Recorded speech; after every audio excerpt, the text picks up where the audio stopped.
Yeah, I'm definitely with you on the ripping the Band-Aid off part of it. And that's how we're gonna start. So welcome to another Wisco Fanatics Wednesday. Jake and I over our uh, I could just say lives, and as far as the show goes, and as far as us talking to each other goes, we are definitely bad news first people, and that's how we're gonna start today's show. So we're gonna hit the intro, and we're gonna start with Badgers football, which is definitely gonna be the least fun thing to talk about, but got to do it. So here we go. Welcome to another live episode of the Wisco Fanatics Show, where we discuss the Packers, Bucks, Brewers, Badgers football, and basketball from an optimistic perspective. Wisco Fanatics is brought to you by Cardboard Legacy, Wisconsin's most complete sports card shop. Buy, sell, grade, and consign all at their location in Oshkosh. Alrighty, so here we go. We're gonna start with Badgers football, and it's gonna be, like I said, the bad news first. So we're gonna jump into it, and I'll start with Mike. Mike, what stood out to you from the Badgers defense against Nebraska? Hold on. I have to point something out real quick. You know what, Tyler? You mocked Dak Prescott so much from last year's playoff loss that you just say it on command now. You just say, "Here we go," with every episode. I don't know if you noticed that, but I hear that all the time now. Sorry, I had to point that out. Anyways, let's talk about the Badgers defense here. Go ahead, Mike. Like kind of what Tyler said, we're gonna rip the Band-Aid off this one because, where to start. I mean, we gave up 473 total yards of offense to a very mediocre program, a very mediocre offense. But you know what? They're more mediocre than what we are right now. So here we are. This is the first time the Badgers have lost 4 straight games since the year 2008. That's another part of it. It's only the second time in the series versus Nebraska that Wisconsin has given up 24 points or more as well. So that is another kick to the what. Nebraska scored on the last 6 drives of this game. Oof. The last 6. We could not stop the bleeding at all whatsoever. First and foremost, they established a run. I'm gonna let you guys talk about that portion, but that more so led to Dylan Raiola look like an All-American quarterback for the most part. 28 of 38, 293 yards and 1 touchdown. Couldn't really do much better from his perspective. QBR of 84.6. So he had a fantastic day. I don't have much to say in the secondary because the secondary definitely had its moments where it did not, do so hot. I mean, again, I think it was more so because we really gave up the run pretty easily. It was at Nebraska basically got whatever they wanted on the ground at will. So, Austin Brown, he had 10 total tackles, did decent. We missed Hunter Wohler too. That was a big call out. Yeah. Clearly. Preston Zachman, 8 total tackles. Xavier Lucas, he had his highest total amount of tackles, career high with 7. Rico had 3 total tackles, but collectively, the secondary definitely had its moments where it got beat.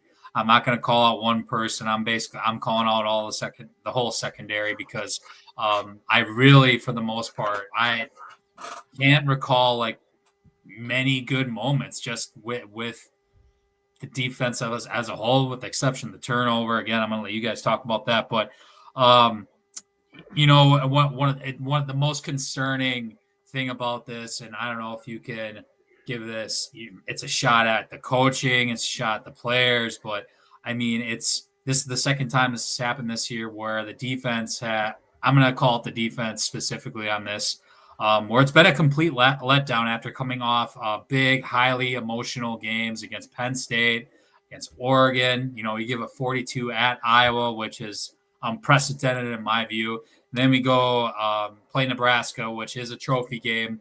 We're like 11-1 or 12-1 all time in this series, and it was another dud. So going back to how do we prep going into these next games following these emotional losses, right?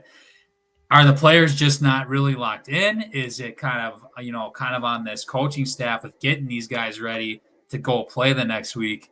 It's something that I am kind of concerned going forward. We did see this last year as well against Ohio State as well, when we played them pretty damn well, right? And then the rest of the year, you got losses to, Indiana, Northwestern, programs that we should beat. And it's happening again this year where we come out flat after those big time games. And I'm specifically calling out the defense because offense, we scored enough points to win this game, as far as I'm concerned. That's fair. Going forward, I really am curious to see how the staff is going to address this issue going forward, because it has been a problem showing up the following week after coming off of these big games in which the defense has played well. So that's my piece with that. So going into the linebackers, I want to be able to brag about Christian Allegro being my dark horse, like breakout for the linebacking core, but it's not something that you want to be like, oh yeah, great. But also the Badgers are 5-6 and need to win next week or this week to keep their bowl streak alive. So like it's kind of a little bit of a give and take where it's like, yes, I can still say that I was right about something, but it's overall I would still rather the team be doing well than my simple prediction. Looking at it, the run game, which Mike, you alluded to already, not a great day for the Badgers defense. If you look at the run stops, Christian Allegro and Austin Brown were both tied with 3. But the top 4 players in run stops was Christian Allegro and then 3 defensive backs. That's not good. That's not a good recipe. No. Don't love that. I will say I think Jake Chaney over the last probably 2 or 3 weeks has been getting better. I'm seeing more of what I liked from Jake Chaney last year that made him my defensive breakout candidate for this year. So I'm still good with where Jake Chaney's at. So I like Jake Chaney, and I like what Christian Allegro is giving the Badgers. They just need more depth in the linebacker room, is how I feel. And Mike, I know you're a big Tackett Curtis guy, and he's been dealing with some injuries. But that'll be definitely something that he's going to be a big part of the future. So I'm not going to, throw a fit about it like we didn't get to have enough Tackett Curtis, because he's going to be here for the long haul. So get to look forward to him at least. Tyler, to your point on that, I'll be the first to admit, specifically on this last game, he did get enough. He did get some playing time, and I was a little there was some good and there was some bad with that. So I'm hoping maybe it's just a health issue going into the offseason, because like you said, I do very much expect him to be a part of this linebacker rotation going forward. Yep. It's got to be better though. I'll be the first to admit that with him, especially with rewatching this game, and there's a lot that needs to be addressed on his end too. So I'm the first to admit that. He played 38 snaps. Looking at the previous 4 games, he played a total of 19. So he played twice as many snaps this week as he did in the previous 4 games. So, again, Tackett Curtis is going to be a large piece of the future, and we'll talk about the future a little bit more when we get into the preview. But just as far as the linebackers go, I just want to say one more thing on Jake Chaney. Another week, another big legal hit by Jake Chaney to put a big hit, and it actually got the Badgers an interception / fumble, however they ended up calling it or scoring it. But Jake Chaney, like I said, Jake Chaney, I'm relatively pleased with, and Christian Allegro as well. Just need to build that room out a little bit. Jake, how did you feel about the D-line? Yeah. Like you said, after this, it's all wins. So, dude, this team, this defense, this defensive front is so Jekyll and Hyde, man. Yeah. 1 week, it looks like we have some playmakers brewing, right? They're attacking gaps, they're attacking players, they're getting a push up front, and then it's like they have a hangover from playing good against top teams, and you got 2 teams in Iowa and Nebraska, which you're on their level. Yeah, they're peers. You want to talk about lack of talent versus those other teams? You have the same or better talent than the other 2 teams. Yeah. So for you to get fucking manhandled, I'm sorry if you don't like cussing. I might cuss a little bit. If you cannot get fucking manhandled like this, that was honestly disrespectful what they were doing to you.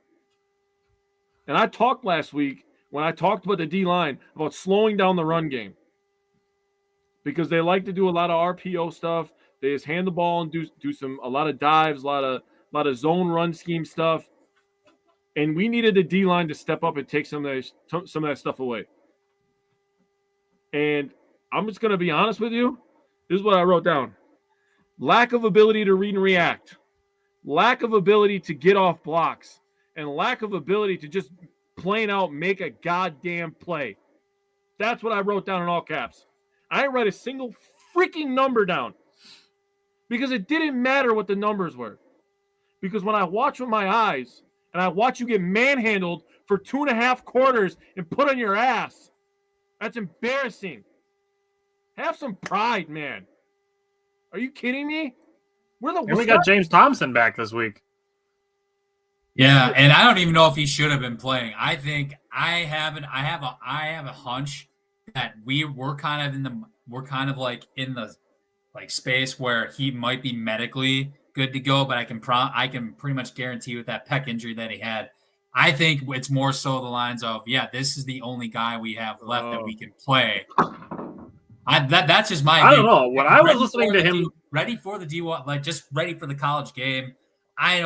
That's just I have a hunch that's what it might be. I felt more like listening to him talk about they told him this was going to be like a 4 to 6 to 8 month injury, and they're like 3 if you do it right. It felt to me like he was like, no, I'm going to attack this like a psycho, and I'm going to be back out there in 3 months. That's how I felt. Okay, that's cool, But I respect that if that's the mindset that he took and the work that he put in. He wanted to be back out there. He loves playing football. Clearly, if that's the mindset that he took upon, attacking this obviously catastrophic injury that really hurt our defensive line more than people realize, I think. Yeah. But just plain out, dude. There's a lot of work. I don't give a shit about stars. I really don't.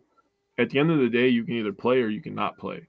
At the end of the day, you come ready to work, you strap your damn helmet on, you strap your pads on, and you're ready to do the dirty work. Because when you play on the offensive line and defensive line, that's the kind of player you are. You do the dirty work.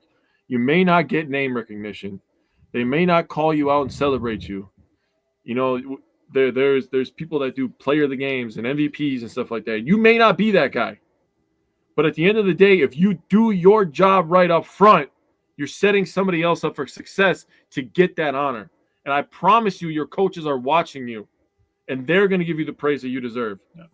But at the end of the day, this defensive line is not doing that on a consistent basis. The consistency thing, the word consistency, is the biggest problem with the Wisconsin Badgers football team this year. I strongly agree, to be honest. I strongly agree. Consistency is absolutely. You can play up to Penn State. You can play up to Oregon, but you get mollywopped by Iowa and Nebraska? Give me a break, dude. Not to mention, absolutely destroying Purdue, Rutgers, and Northwestern. See, that's the thing that really makes people mad and irks them is they look so good on that 3-game win streak. You have a tough loss. That was a tough loss to Penn State. They felt like they could have won that game. Yep. That doesn't mean you just lay down for the rest of the year. Yeah. Man, I'm sorry, man. I was having a hard time putting my notes together. I waited till the last possible minute to put these together. I'm just gonna switch you to special teams right away because it's gonna be the same tone. No. I'm not even gonna talk about Vacos. 2 for 2 on extra points. Good job. Bertram's 2 punts, 99 yards, 56 long, 1 inside the 20. He had 1 return for 9 yards. He had 3.86 average hang time. I don't want to talk about this game. I'm just going to skip over some stuff. Vinny, 2 for 64, 44 long on a kick return. He also had 1 punt return for 9 yards, and Cade had 3 returns for 65 yards and a 32-yard long. So that's all I'm going to say. Because my face is getting warm. Yeah, there was some rough things in there, some misses. I texted you guys at halftime, and I'm like, well, I guess the fun thing about this is that in the second half we can go for more 4th downs. Yep. That's what it's going to skew it towards. It's going to be like, all right, we're at a 45-yard field goal on 4th and 4. Now we're going to keep the offense out there a little bit more. So maybe that energizes the offense a little bit when we get to Minnesota. But Mike, how did you feel about the run game? I guess to start, I mean, I mentioned it before, 25 points scored against Nebraska. This is a game that we should have won. I'll say the offense collectively, I'm going to say that first. They played well enough overall.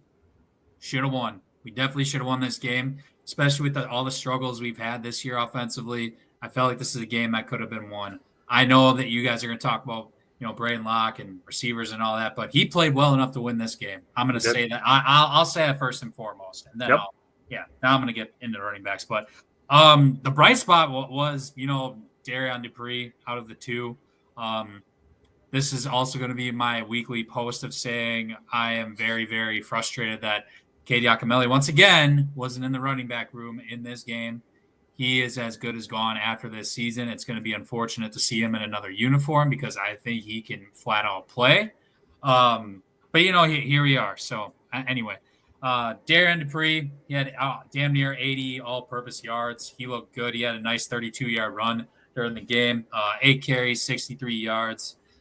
He got 2 catches for 14 yards. So definitely showing, again, these flashes. There's a reason why he's clearly our RB2 and has been for a while now.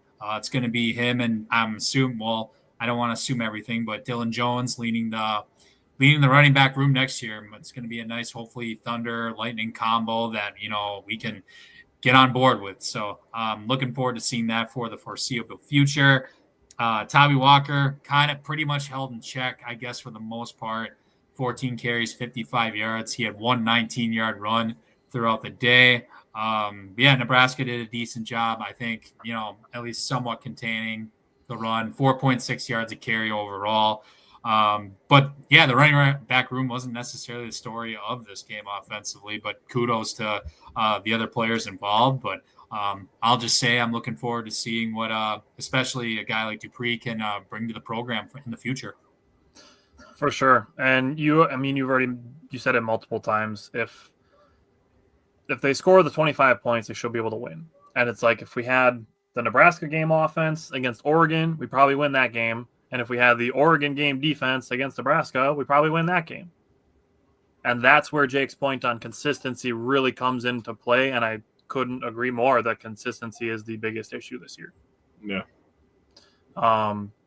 Looking at the passing game, this might have been Braden Locke's best game.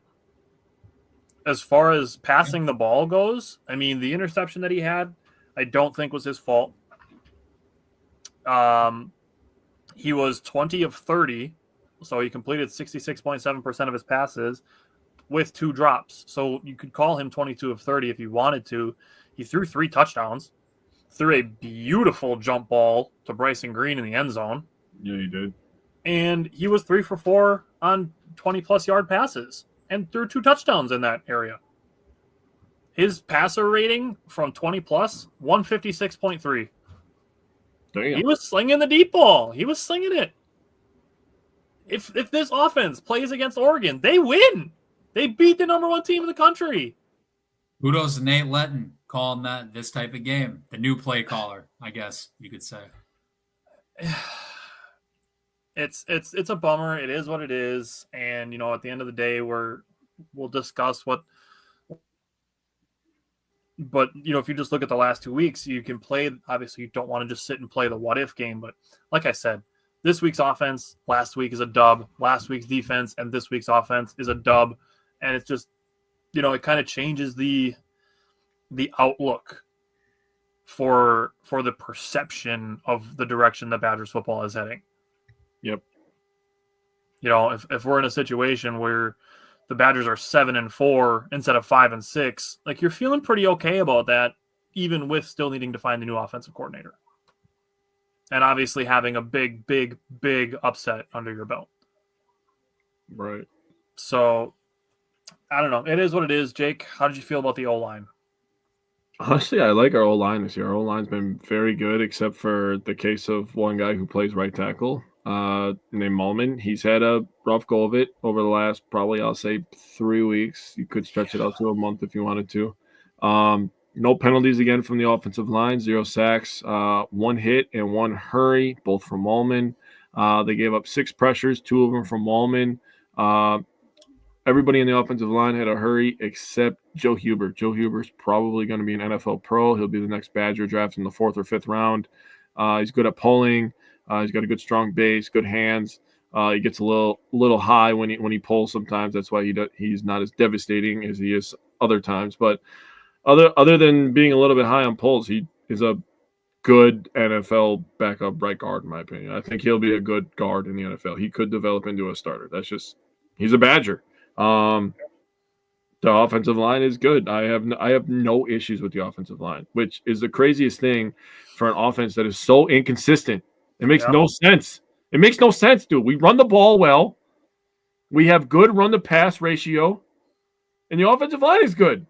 We should be putting up 30 points a game. You know what it is, though? You know what it is? They're playing with a backup. This team makes no sense, and it hurts my head. Nothing about this makes sense. Hey, okay. Let's take a step back, and we can. Did you have anything else you wanted to say on the offensive line? No, I'm just dumb. Okay, so let's just do this just to take a step back as we move into this. And last week we switched this up, so I'm gonna go into the defense first. But we're seeing all of these pieces just not quite fitting in the puzzle right as of right now. That's fair. I think what it does is it doesn't necessarily even have to be hope. It just has to be able to think about it as, okay, we have a bunch of these pieces. We have some of the right pieces. We have some of the wrong pieces, but we know what the picture is. Mm-hmm. It's like if you dump out a puzzle that just has a plain cardboard box on the outside but doesn't have the picture on it, but you have enough pieces to it that you can tell what the picture is supposed to be. That's fair. It's a really weird analogy that I just kind of threw together, but that's kind of how it feels. Mm-hmm. So, I mean, looking at the linebackers just going against Minnesota on Friday, like, I would just like to see Chaney and Allegro keep doing their thing. I'd like Aaron Witt to be a little more consistent. It's like once every 3 games he has a splash play, and then you don't hear about him. Yeah. If Tackett Curtis plays more, this is the final week of the season, of the regular season. If they win, they get a bowl game. If they lose, they don't. So there is definitely something to play for besides the axe. So however the coaching staff is going to be viewing this, whether they're looking at it as like preseason games for 2025, or if they're looking at it as let's end this season on a high note.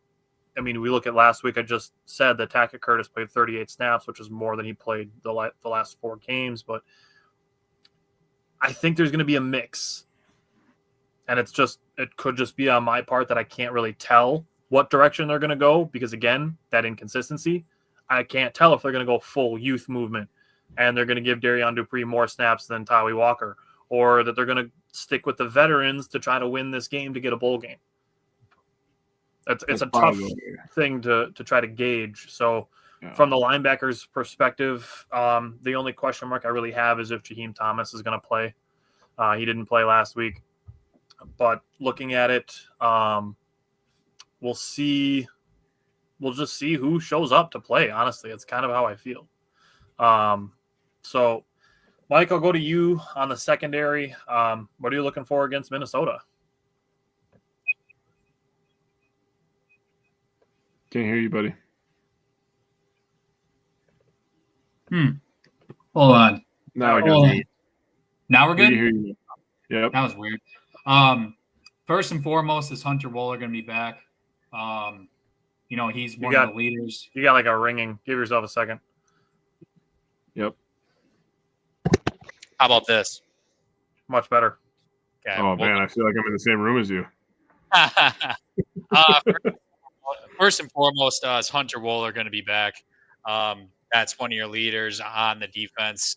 Clearly, we missed him last week. We just talked about it. We need it. We need him. I think he's our best player on defense. He might be our best player overall on this team. So I really want him back. He's a state guy. He respects the hell out of this rivalry. He had it. I think it was with an interview with Jeff Petrikis, or no, it was Paul Zine earlier in the year when they were playing Alabama, and he was talking about, this is one of the biggest games of your career, right? He's like, oh no, it's big, but it's not the Axe. It's not the Axe game. So especially with an in-state guy who knows what this rivalry is all about, I think they're going to do everything they can to see. Hopefully he'll be able to go on Friday because he's heart and soul this team. So as far as schematics go, Minnesota's got a pretty healthy balance for the most part. But just talking receivers, they got a stud receiver who was highly recruited by Wisconsin back in the day during the Graham Mertz era. Daniel Jackson, he's got over 800 yards with three touchdowns. He's going to be a force for sure, a guy to watch. I expect a guy like Rico will probably be on him for the duration. And then they also have another dude, Eli Spencer, who's got 526 yards and 4 touchdowns as well. So, Minnesota's definitely got a healthy balance. They obviously got a stud running back. I'll let you guys talk about that. But I'm just looking for senior leadership. Hopefully Hunter Wohler can come back and, maybe get an interception or two because this team that we have as a team, we've lacked to get turnovers overall this year. And what better way to end the season on a high note and, get an interception or multiple turnovers in general. So I think that could be vital. Yeah. And I think I've said this before that I think Tressel's job is safe, but if this game doesn't go well defensively, I think that could change. Yes. If you go, if the Badgers give up 40 again, you give up 16 to Oregon and then you give up 44 and 40, like that's not going to look good. Yeah. So I think the defense does need to have a strong showing this week. The offense, it is what it is. They're going to be looking for a new offensive coordinator, but the defense, I think there is a little bit more opportunity for consistency than there is on the offensive side of the ball. Yeah, that's fair. So, Jake, what are you looking for from the D-line? Well, I talked about it before, and I'm going to say it again. They need more consistency. So,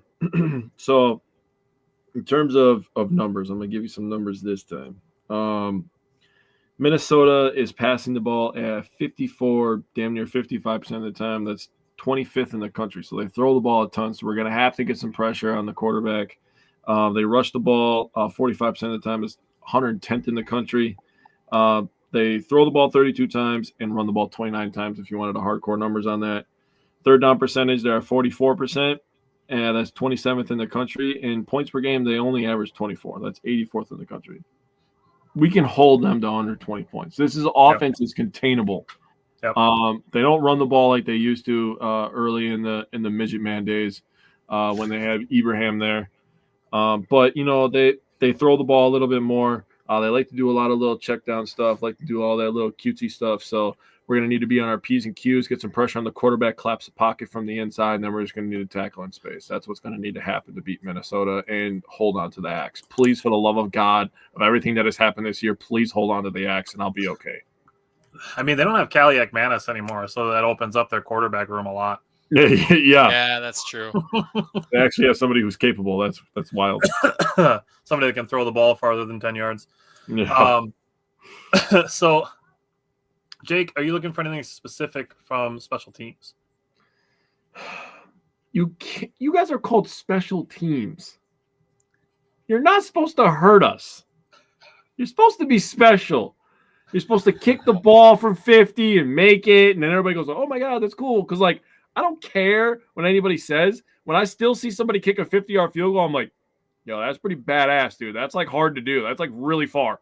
If you put a normal person, all the people that complain online, you put a normal person, I mean, we see it on College Game Day all the time. They line them up for an extra point. What was that, a 33-yarder, right? 33 yards, yeah. That's an extra point in the NFL. And you see these regular-ass kids go out there and shank the hell out of it. And it only gets 4 yards off the ground. Yeah, they're almost taking people's heads off and stuff. Yeah. Kicking for 50 is hard. Yeah. Mm-hmm. So, just make your field goals. Make it if you make everything 40 to 49, you're a god. Seriously. Look at Brandon McManus for the Packers. Yeah. That's money from 40. You just be money from 40. Everything after that is just gravy. Awesome. I don't have to say anything about Bertram's in the return game. I'm just gonna go back to the well. We have nothing to lose. We really have nothing to lose. Take the damn ball out and have a nose for the end zone. Run until your legs stop. That's what we're gonna need to do. And Tyler, you alluded to it. I was gonna say something later about this basically being a preseason. Because I said a couple weeks ago talking about Fickle talking about that. You're fighting for your job, and in the age of college football that we're in, it's almost like NFL, right? Where these kids are getting paid and they can transfer and go to any team that they want. And they can play right away. In the NFL, when people have their contracts up and they're on bad teams, they play really, really hard because maybe they can get paid a little bit of money by a good team. It's the same mindset for these kids nowadays. You can get paid. You're not going to get paid NFL money, not every kid, but you can get paid and you can go to a good team next year and you can play on that good team. So put your best foot forward and let's go ball out. All right, Mike, what are you looking for from the offense? I'm curious to see that you kind of alluded to it. If there's going to be more closer to a 50-50 ratio in the running back room this week, that the ship has sailed with Yak. Unfortunately, he's not going to. If he didn't get the ball this week, he's not getting the ball this upcoming week unless it's on special teams. Yep. Right. Curious to see if there's officially now going to be a 50-50 ratio now and just creeping up a little more because Dupree looked great last week when he really got did the ball. Yeah. He keeps showing flashes consistently on a weekly basis too, going for in the last month at least. So I'm curious to see what that ratio looks like against these guys. Minnesota's got a Cody Lindenberg stud linebacker, but he's all right. 90 total tackles on the year, 1 sack, 42 solo. But you go down the line, their next leading tacklers are DBs, safeties. So when I see that screams, hey, let's run the damn ball on these dudes. So I'm just looking forward to seeing what the ratio is more so with that running back room with carries. Jake, what are you looking for from the offensive line? Really, I only pointed out one person. I just need Malman to step up, and this offensive line is one of the best in the Big Ten. I firmly believe that. They open up pretty big holes for the running backs to run through.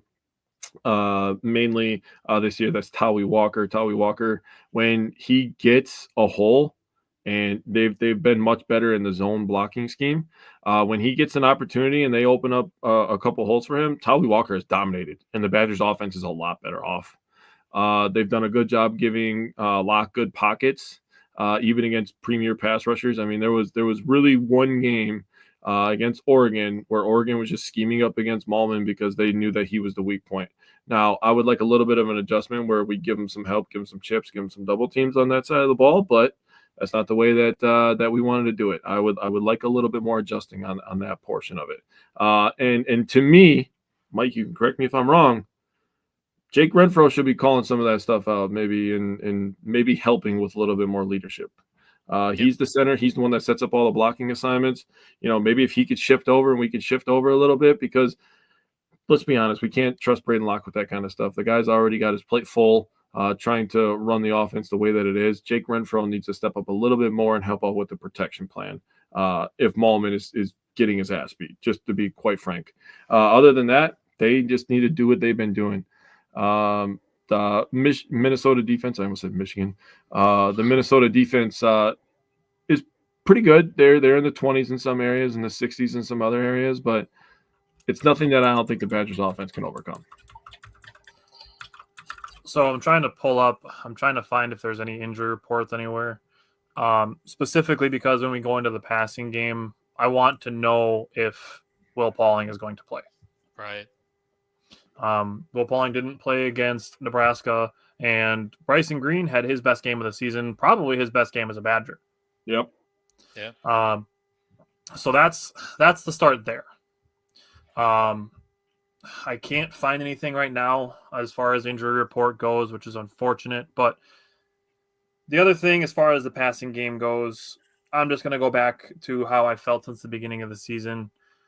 Put the ball in Trutchka Kahuna's hands. That's what I want to see. Regardless of what this game ends up as far as the final score is concerned, axe, bowl, streak, all of that aside, what I want to see is I want to see more from the guys that are going to be here. Yeah. And it's not to say that I don't want guys like Will Pauling to get the ball if he plays. Or, if it's Tucker Ashcraft or Riley Nowakowski, guys that are, possibly going to be potential transfer candidates. It's not that I don't want those guys to get the ball. But Tretch is a guy I'm 99% confident is going to be a Badger next year. And arguably has the highest potential in that wide receiver room. Mm-hmm. So I want to see the ball in Tretch Kekahuna's hands. I am pleased with how Bryson Green played in his absence of Will Pauling. And Vinny Anthony's a stud. Yeah. Vinny Anthony is an absolute stud. As the season went on, he started getting a bigger and bigger role on offense. He became more than just a special teamer. And last week, he had 7 catches on 8 targets. Vinny Anthony's a gamer.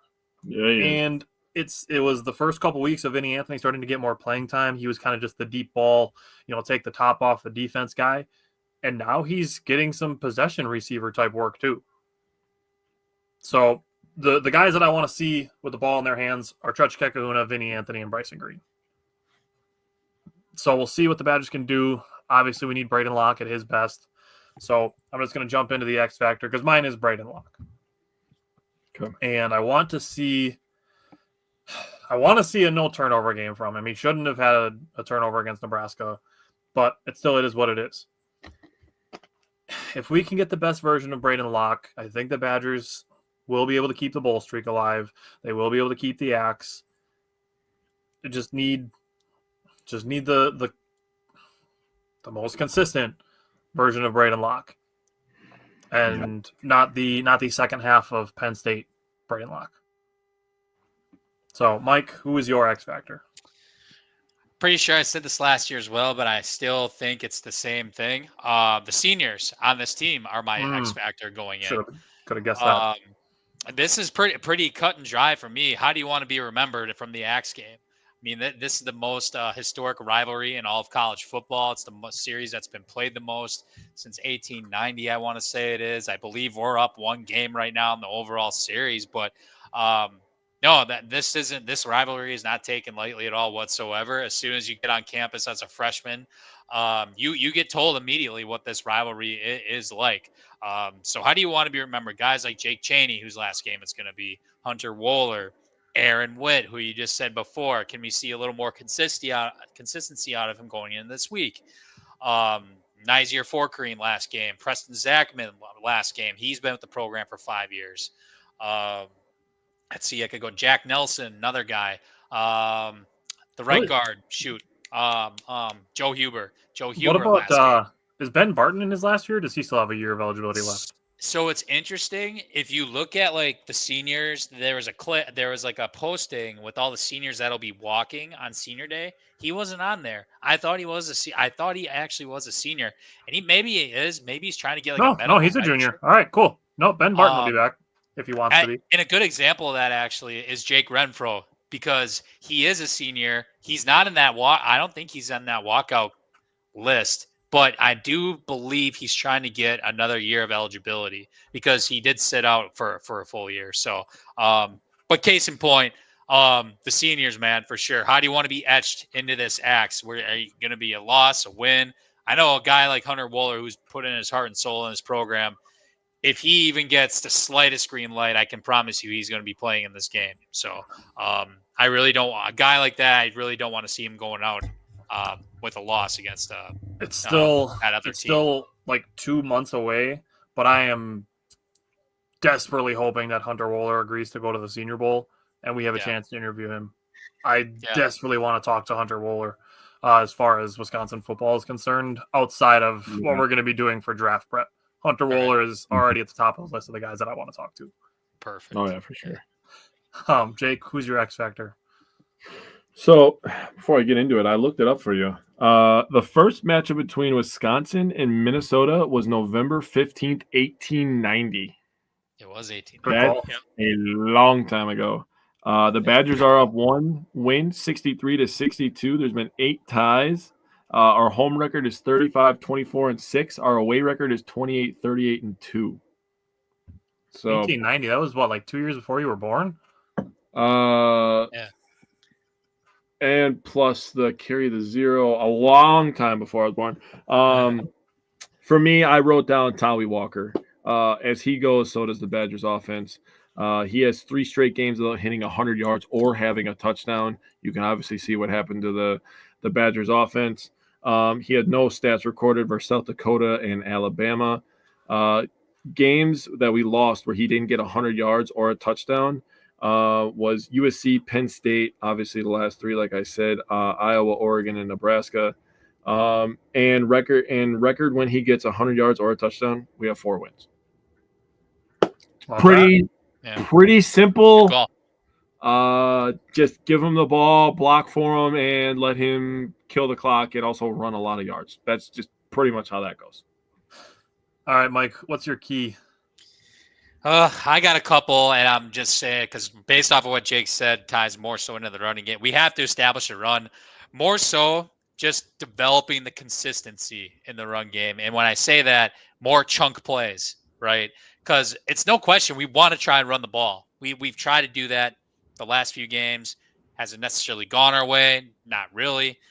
But if we can establish it, we need to get more of those chunk plays. So that's number one. And then number two, I mean, I talked about it already, but can we see the defensive performances similar to Penn State and Oregon? We're playing at home. Not the most ideal being on Black Friday at 11 a.m., but, here we are. But can we see those defensive performances at home, right, for one more time this year? So I fully expect it. I said it before, my X Factor. I fully expect these seniors specifically to make the other guys know on this team what this rivalry is all about. I feel like they will be ready to go. Sure as hell hope so, because I hate losing that bald-headed you-know-what over there in Minnesota. So I don't want that thing laying in his bed again, because then we're going to have to spray it down and probably put some other shit on it too to get it back to, what it used to be. I'm sure there's some slippery stuff on it. Yeah. Jake, what's your key? So I have own the line of scrimmage, and I wrote down with this, you need to play with purpose and force. It's as simple as that. You play with purpose and force, and you control the line of scrimmage. You just let the linebackers fly around and make some tackles. That's literally how easy that is. Football is not hard. Play fast. You play physical. You rip people's throats out of their assholes, and then you move on with your life. That's how it works. Can we make a T-shirt out that on that direct quote? Put that on a T-shirt. I will, and I would wear it. It's literally, you get to play like a crazed dog. One of the best defensive players of all time, Lawrence Taylor, said, "I'm a crazed dog." He said, "When I strap this up, I'm a crazed dog." It's not that hard to get in that mindset. That's what I used to do too. Just get in that mindset and then just be in the right place at the right time. That's it. Bro, click. I'm ripping your eyeballs out of your nostrils. That's how this works. This is so random. Just like pick a random body part and a place for them to come out of. Bro, it's like a weird whatever bad I have to do to win a football game, I'm going to do it. My key is to end on a high note. So whether this ends up being, the last game for a lot of these players, I'm hoping it's not, because if they win, they'll get a bowl game, which is what I'd like to see. I'd like to be able to see these guys get another game yet this season. But to end this season on a high note, I think the perception gets better than just 6-6 with winning the Axe. I think that's one of those things that, it carries more than just a win. It carries more than just one in the W column, in my opinion. Justin said play like Tucker Kraft, and Tim said Jake the Ripper. Yeah, people's elbow over here, baby. All right, Mike, give me your score prediction from the head. So just going to give a short spiel here. When it comes to this game, of course, it's all about the rivalry. I think winning this game is on par in my view. It's just as important with just winning this game in general, because we really need these extra 2 weeks for reps with this team for the bowl game. It's not necessarily, okay, we're going to go to a bowl game. To me, I feel like we need the reps as a team to get these young guys acquainted, because going into next season, we are going to be super, super young. This whole offensive line, unless Jake Renfro can get, another year of eligibility, if I'm not mistaken, I think our whole offensive line is gone. Maybe Wallman might be just a junior. I'm not sure. Maybe, I guess we could check on that. I guess Joe Brunner is back. The one guy that is going to be back for sure is Joe Brunner. Everyone else might be gone. We need to have those young guys ready. Our running back room is going to be young. Who knows what's happened at quarterback, right? Tyler Van Dyke is questionable. Who knows what's going to go on with the locks? Maybe Matoyer. My opinion, I don't think he's going to be here next year. I could be wrong. But anyway, it goes back to, at the end of the day, we need reps with this very young team, because not just the players, but I think the coaches would concur too, because there's definitely a lot of gray areas with this football team. The inconsistency, I think, is the biggest call out of this team, because we've seen it on both sides of the ball. We've seen flashes of how good they can be. We've also seen flashes of the very, very ugly. So just developing reps with this younger squad, I think, is going to pay dividends, just those extra 2 weeks, and hopefully get a game out of it. So from the head, I got there's no way I could have Minnesota win this game, no matter what, head or heart. So from the head, I got 20-17 Wisconsin. So Riley Molman played 12 snaps in 2021, so I'm going to go ahead and assume that he redshirted that year, which means he would still have eligibility next year. Okay. From the head, I also predicted a close game. Probably not going to love this, but I have 24-23 Wisconsin. Yeah. Okay. Well, Mike, I'm going to copy you because I also had 20-17 Wisconsin. Yeah. All right. Justin said young team sounds like the Packers. Maybe they'll play like them. That would be swell. I would love the youthful energy and a little bit less tense pressure. All right, Mike, what do you have from the heart? Yeah, and even the secondary too, just with the young team over both sides of the ball. I was just mentioning offensive players, so just wanted to get that out there, because most of our secondary is going to be gone. From the heart, I know I think we're going to bounce back. We're at home this week. We've shown flashes of how good we can be at home. That being said, I got 27-14 Wisconsin from the heart. From the heart, I did have 28-21. I do like your point on being at home, and they have played better at home. That is a really fair point. Well, Mike, we were on the same wavelength for a little bit, but we're not anymore. I have 24-14 Wisconsin. Not too bad. We're close. All right. We're close. So we will have the recap of this game next Wednesday. Justin said he knows nothing about Badger football, but he's here to support, so I'm Wisconsin. Well, Justin, we're gonna have a much different change in tone now as we go from football to basketball. Are we ever? Man, let's start with Friday. Friday against UCF, really, really fun game. The Badgers now, with this game, scored 79 points in their first 6 games for the first time in program history. Yep. So Bo Ryan didn't do it. Dick Bennett didn't do it. Nobody has done it with the offense. There needs to be a lot of credit given to Greg Gard, and it's not even to just be like, oh, we don't want to fire him anymore. Pete, you need to go a step further and start giving this man credit, because he has revolutionized the Badgers offense in 2 seasons. Last year, we saw it tick up a little bit, but with the departure of Chucky Hepburn, Greg Gard's just like, fuck it, we're going full pro-style basketball mode. And it's awesome. It's super fun to watch. So, Mike, starting with the guards, what did you take away from Friday night? I'm going to say the first point regarding the guards. Who says guard can't develop players? Mind you, I'm going to mention two of these 3 guys that I'm going to mention have been at the program now for 2-3 years, and are going to be averaging 20 to 30 plus minutes a game. And you guys have an idea who I'm going to say. One of them being Max Klesmet, who has been all-conference defensive player guy, and we call upon him to make big shots for us. Yep. This is now his 3rd year in the program. Is that not player development? I don't know what else might be. I think people complain because he doesn't put guys in the NBA. Yeah.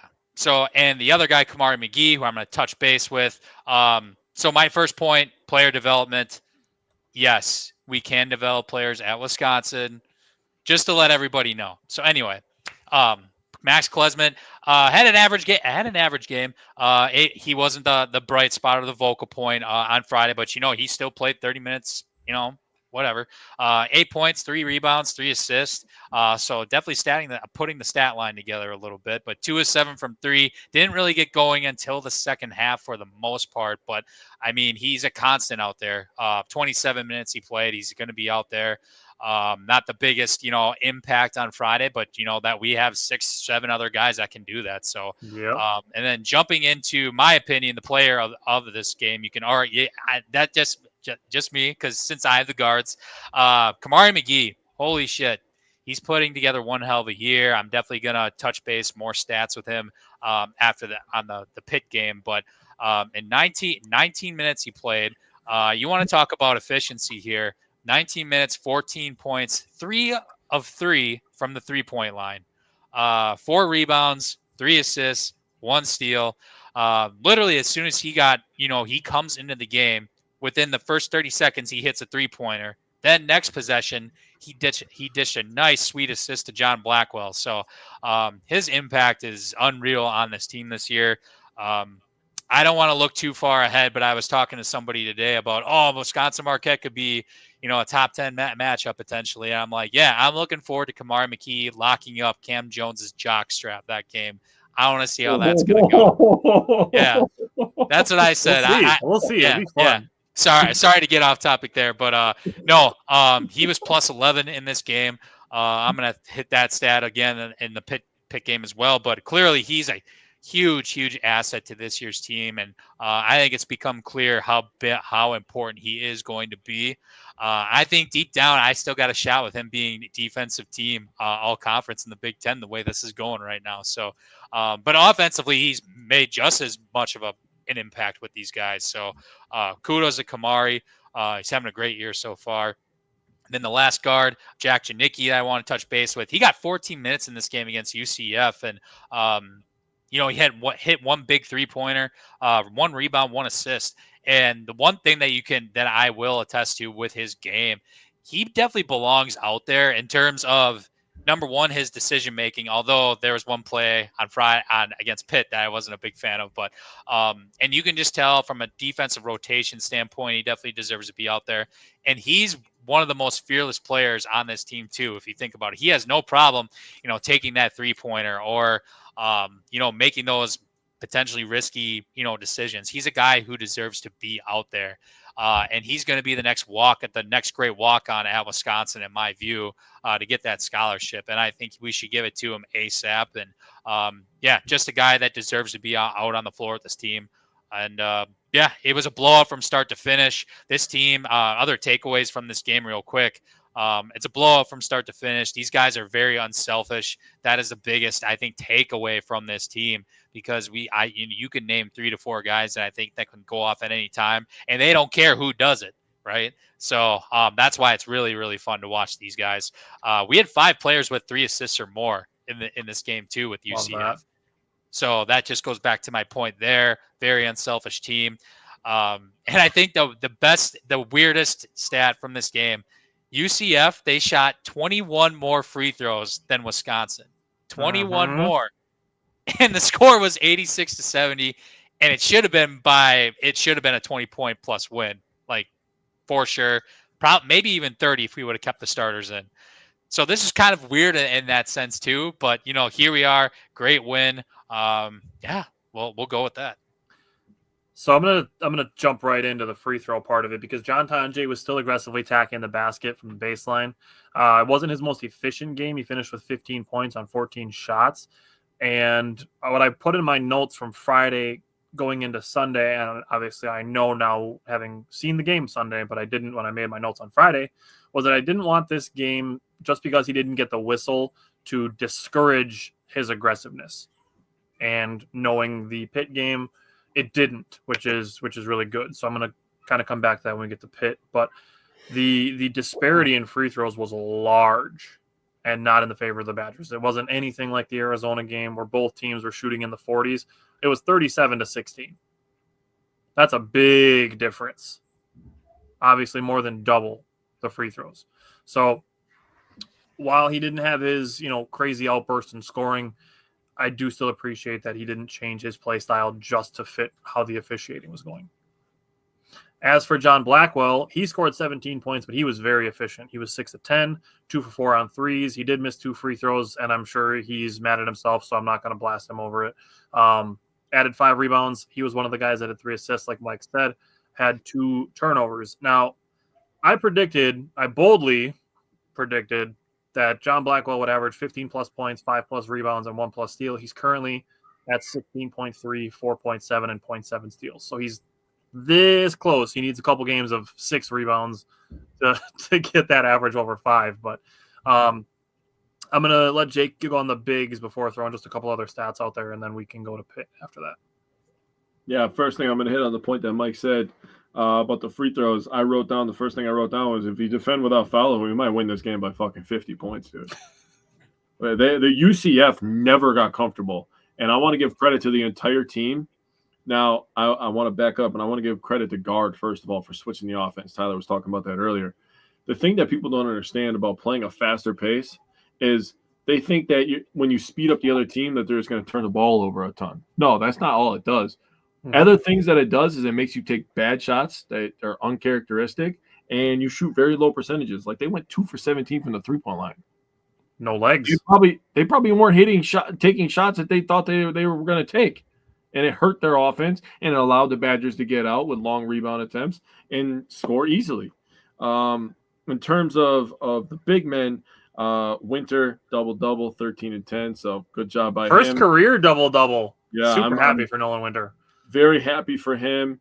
That's back-to-back games where he hit a three-pointer, so good job. Crowell, 6 points, 4 rebounds, 3 assists. Now you're going to look at that stat line and you're going to be like, what is he doing out there? Is he doing cardio? I'll say this. This team needs Crowell more this year for defense than it does for offense, and that is a very, very good thing for this Badgers team. Last year, they depended on him. They threw the ball down to him. We complained about it all year long, about how the ball was just stopping, the offensive flow was stopping. If there's one major change that this team made in the offseason, it was that the ball is going to keep hopping and the flow is going to stay. Every big man that comes in, the 2 guys off the bench, Amos and Gilmore, they do a great job of just keeping the ball hopping, keeping the ball moving. The offense is flowing. It's flowing. Every once in a while, we still throw it down there because we have to. Those are principles of basketball, right? It's playing inside out. That's one of the staples of basketball, how it goes. It's like football. You can't stop running the ball just because you want to. Exactly. You get the 1-2 yard runs, it doesn't matter. You have to run the ball. Yeah. Same thing about Jake, as Badger football, and Mike is obviously going to be included this too because it's Badgers. As Badger football ends, I think we should kind of take a little bit of a look at how the Badgers offense is running and try to break some of that stuff down just to kind of continue furthering the point that Greg Gard does deserve a lot of credit for how different this team looks. Oh yeah, 100%. I've been trying to do that a little bit more as well. Give them a little bit more contextual things. Wanted to give credit to Amos and Gilmore. You do not ever have to question their effort on defense. They are hustling, first to the floor, hands up, going in there for rebounds. They may not always get the rebound, and Amos is not the greatest at post defense, where Gilmore is stronger at that, and Amos is a little bit better at the perimeter defense, but they complement each other very well, I feel like. You can put them on the floor together for sure. Yeah, and Amos is the guy that stretches the floor on offense. And Gilmore's the guy that, he sets good screens, which is a skill. I don't care what anybody says. Mm-hmm. It's a good skill to be a good screen setter. Definitely helps John Tanji and Blackwell and all those guys get downhill a little bit more. But I never have to question their effort. That's something that makes me sleep well at night, is knowing that. What's going on, man? Winter and Crowell length on the defensive end as well is just something that I'm going to appreciate this year. Again, they keep the ball moving, and that's a huge thing. But overall, their stats, the starting bigs had 19 points, 14 rebounds, 4 assists, 8 of 14 from the floor, 1 of 4 from 3. The bench bigs had 7 points, 5 rebounds, 3 assists. This is Amos and Gilmore together. They went 0 for 6 from the three-point line, but they had 2 blocks. Both those blocks were credited to Gilmore. So, again, to my point, where he plays better down-low defense, shows in the hardcore numbers right there. But overall, just a wire-to-wire ass whooping for the Wisconsin Badgers, and I love every second of it. The second they hit top 5, I'm gonna be throwing a party because I'm like, yes. Now you got to stay there for the rest of the year for me to look smart. Invite me. Yeah. I love that the Badgers, just from the get-go, really did a good job of holding UCF to one and done. Mm-hmm. And I wrote it in my notes, and then it got brought up on the broadcast, and it's like, yep, see, I know ball. But they jumped up to a 14-6 lead, and like you said, UCF never was comfortable. It never felt like UCF was going to go on a run. It just felt like the Badgers controlled pretty much everything. And then just the last thing that I wanted to put out there is the bench. You mentioned the bench guards. You mentioned the bench bigs. The bench total, 27 bench points. The depth really showing for the Badgers in this game was something that I really appreciated. Yeah. Mm-hmm. I was gonna also say, like, this is a game, and I messaged you guys. Steven Crowell got in foul trouble in this game, and he fouled out early. So I just wanted to point out, Jake obviously mentioned the stats, but it's a credit to not Nolan Winter, who we just said first double of his career. He obviously showed up, and then Carter Gilmore and Xavier Amos have to cover some of that up too, right? So no, it was a good collective.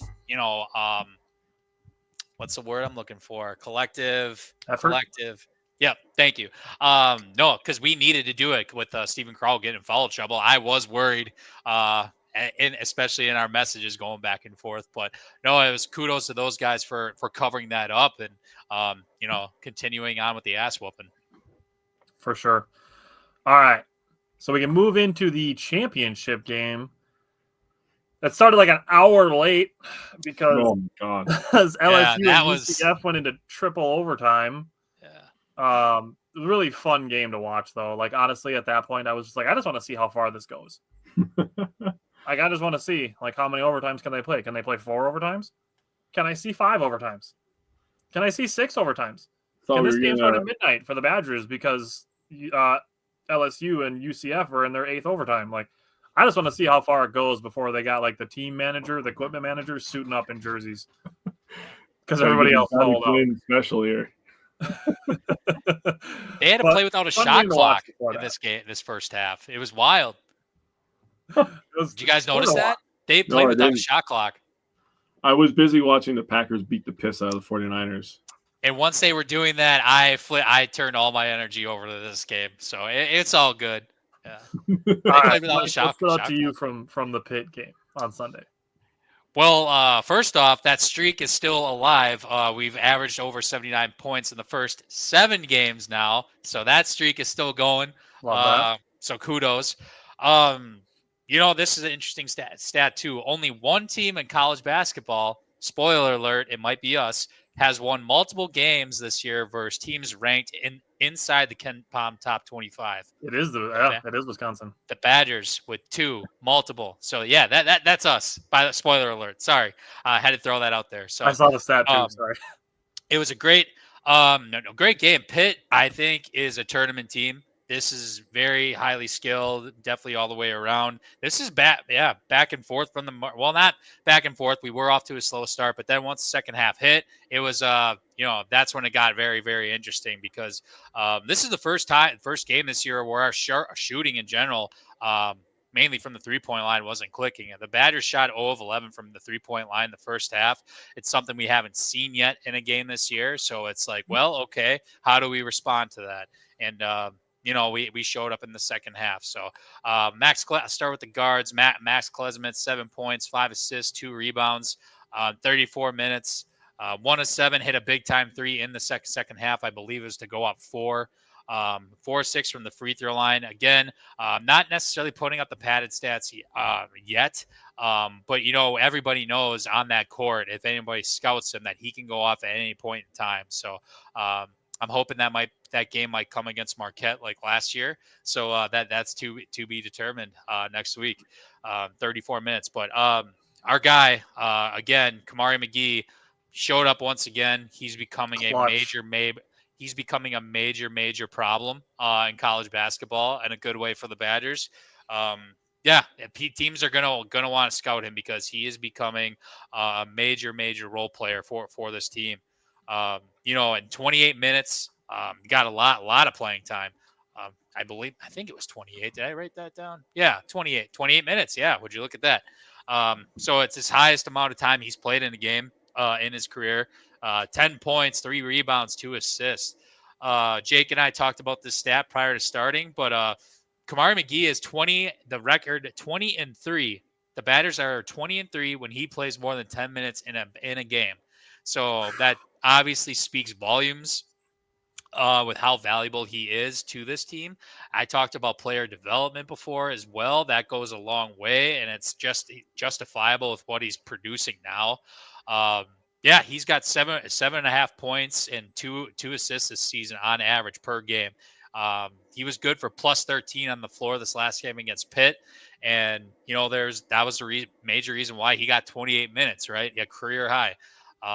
He takes the right shots in the right moments, and he's also shooting 56.3% from the 3-point line this season. So that is scorching for our standards.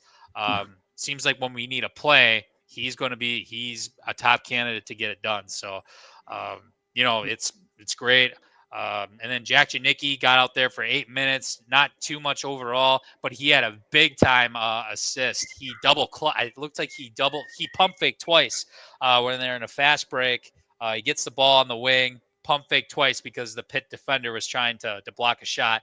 Made a beautiful pass down to Nolan Winter for a dunk, which was pretty damn sweet. The one play I did want to call out, something he's got to clean up. I know it's hopefully a one-time thing. We did have a 3-on-1 situation there in the second half, and the guy felt like he was on a heater, and he decided to pull up from 3 on the wing. So it's something that we can't do and shouldn't do going forward, but I respect the decision. And that goes back to my point from the UCF game that he is fearless. He's a guy that I, without a doubt, should have a scholarship for this team, and he's not afraid to do, anything for this team. I think going from the winter semester into the spring semester, I think that's when he'll have an opportunity to get one. Yeah. No, absolutely. And I'll be looking for that, obviously. So I guess, and overall, one of the biggest takeaways, I hope it doesn't turn into consistent, because I'm just looking at other guys that got minutes. Carter Gilmore only got 2 minutes. Xavier Amos only got 5. I'm just hoping and this is just nitpicking, by the way. I'm hoping it doesn't turn into guys like, Tanjay, he had 38 minutes. John Blackwell got 37. I'm hoping as we get into the Big Ten season, that doesn't become consistent every single game, especially when we get closer to the end of the year, when it gets to March and whatnot. Just from a perspective of not being gassed necessarily, that's my one. And again, that's just nitpicking, right? I'm hoping we can get to that 8 to 9 consistent player rotation. So a guy like Xavier Amos, I would love to see maybe ultimately get to maybe that 10 to 15 on average, 15 minutes on average per game, just to help that out. That's just an example. Or even, maybe another guard that does step up. I get it. It might have been a matchup situation for this game. That was just kind of one of my biggest calls. And I'm hoping that doesn't necessarily trickle as we get into Big Ten play. That's kind of what I felt. I felt it was definitely matchup dependent. Like this game, you mentioned the slow start. The Badgers got down by 14 at one point in the first half. And it was a really slow start with their shooting. They were able to cut the lead to 7 at halftime without making a 3. That's kind of a big deal. To cut a lead in half without making a 3 is kind of a big deal. In 3 minutes and 11 seconds into the second half, they cut the lead to 2, and then just over 4 minutes, they had the game tied at 38. So I do think this being a close, really toughly contested game, not to mention the potential last tournament that a guy like Steven Crowell or Max Klesmik could be playing in, trying to get them a tournament win. They talk about going away to these tournaments is like a thing that they like to do every season. It's something they look forward to. So trying to really get that win to win the Greenbrier tournament, and this being such a tightly contested game, I do feel that that's why the starters play more minutes. Obviously, we'll see when we get to some of the other, like you said, the Big Ten games, and we have to play like Purdue, who's ranked, Rutgers, who has some really interesting players, if that is going to be a trend in other close games. So that potentially to keep something to keep an eye on. But as far as the 7-0 start, I think that was just the matchup dependent. Now, that 7-0 start is the best since the 2015-16 season, the year they went to the national championship. So, you can call it now. The Badgers are going to be in the national championship. It's just fate, destiny, and there's literally nothing that can change that because that's a completely factual thing that is going to happen. So, imagine if we talked like that all the time, or it was just like, yeah, this season started the exact same way, so that's the exact way that's going to go. Looking at the wings, John Blackwell had another really great game where I really love the way that he's driving to the basket. John Blackwell is becoming a really, really strong slashing wing. So I'm really liking to see that from him. He made his free throws late. He was 4 for 4 on the free throws in this game. He finished with 14 points, 3 rebounds, 2 steals, did have 3 turnovers, something I'd like to see him cut down on. John Tanji, like I said with the UCF game, I was hoping that the non-call thing wasn't going to stop him from driving to the basket this game. It didn't. He scored 8 points in the first half. He finished with 33. 25 points in the second half, forcing the attack, and him forcing the ball into the paint helped Wisconsin get their 51-50 lead, the first lead that they had since it was 2-0. And he's becoming a star in front of us. Mm-hmm. He's not just becoming a good transfer. He's becoming a legit star for the Badgers. So I don't want that to be taken lightly, how well he has performed coming in as a transfer. He's been better than A.J. Storr was when he came in last year. And A.J. Storr injected some juice into the program. John Tanji's been better. So I don't want that to be taken lightly. He finished with 33 points. 7 rebounds. I know I said it 2 weeks ago. I don't remember if I said anything about it last week. But John Tanji is helping in the rebounding. His athleticism shows by him being down in the paint for rebounds. I love that from him, and it's one of the things that Jake and I were going to talk about with the Bucks.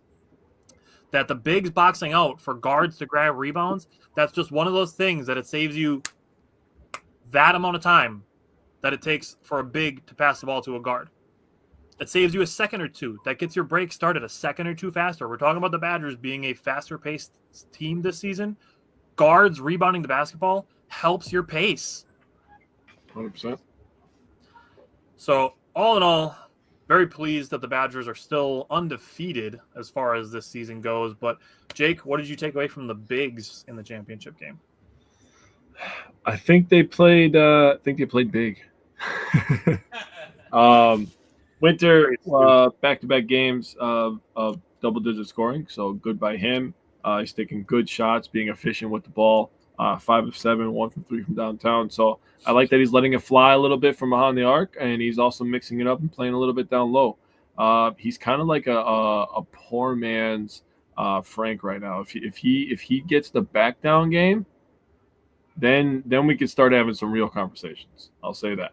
Also, the thing that Frank was a little underrated is the handle. But I just need him to have the top of the key 3-pointer and a little bit more of a back down game, and we might have something at Nolan Winter, like a legit, like all Big Ten player if he starts putting that stuff together. I'm so excited about Nolan Winter. These are the small building blocks that build up to that player that he's going to become in a year or two. I'll say 2 years from now, when we're talking about him as a first-team All Big Ten player, we can come back to this and be like, remember when we said building blocks in November of 2024? I could see it already. I could see him developing. The leap that he's made from year 1 to this year is outstanding. If he doubles down on that going into next season and continuing it this season, we're going to have a legit player on our hands after a 30-game season with him playing all these minutes. Obviously, he got in last year against freaking Frankenstein that used to play for Purdue, but that doesn't count because how are we supposed to guard that guy? Talking about Crowell, 9 rebounds. He went 3 for 9 from the field, but that didn't stop him from helping clean up the glass. So good job by Crowell. Wanted to give him credit for that, cleaning the glass. He's been pretty good in that area this year, in my opinion. In terms of Amos and Gilmore, Mike stole my thunder a little bit. I was going to ask, why the heck did they only play 7 minutes? But you answered my question because I wrote down and I circled it probably about 10 million times. Talk about bench rotation. I was really interested in why that was. Gilmore literally took 1 shot and missed 1 shot. It was a 3-pointer, and Amos had 1 rebound in 7 minutes. So that's the stats for the bench bigs is 1 rebound and 0 for 1. And I agree with you guys that it probably was matchup dependent. I also want to know the coach that decided to inject energy into John Tanji and told him about the matchup that he was able to exploit. I want to find out the coach that said that because he deserves a raise. I kind of feel like it was Kirk Penny, if I'm being honest. I can see that.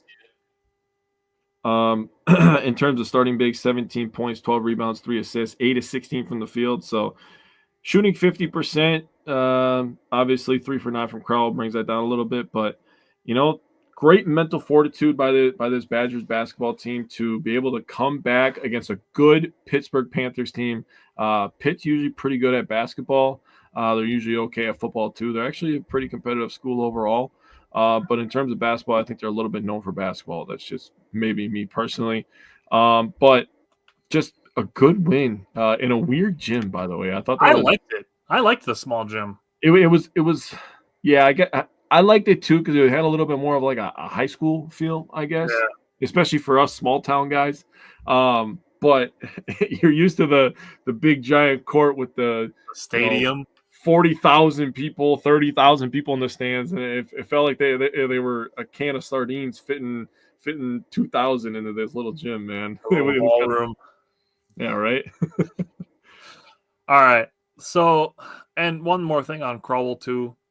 Can't let a show go by without saying that he's a great passer.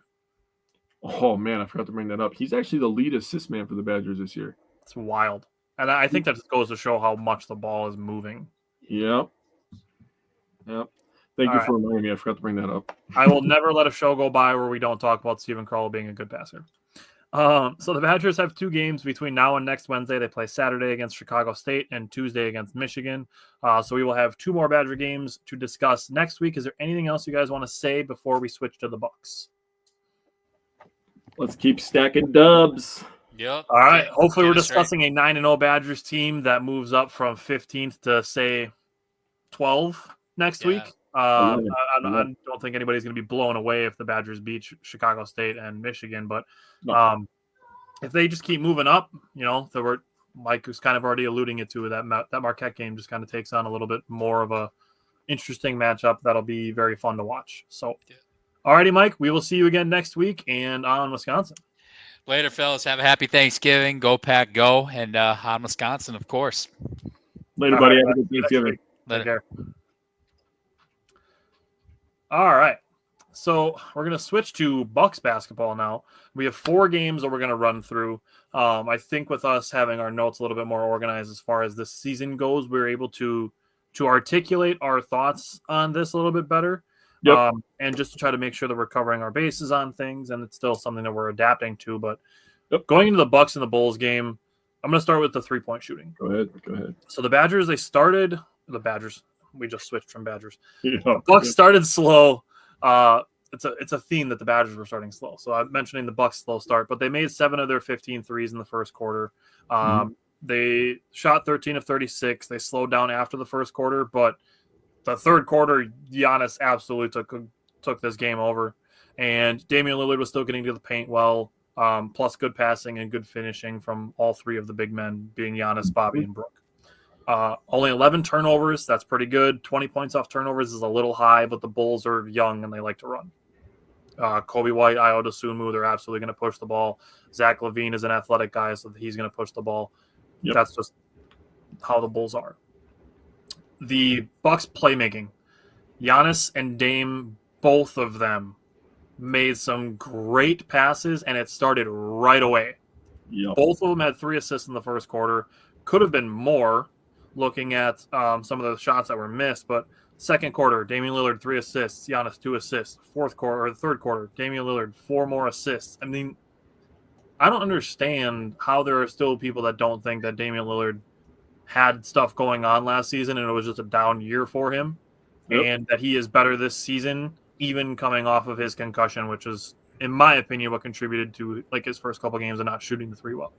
The version of Damian Lillard that we've gotten in the last week is fucking awesome. Yeah, he's pretty good at basketball. Yeah, kind of good. Kind of looking like Portland Dame, the guy that we traded for, now that he had I like that version.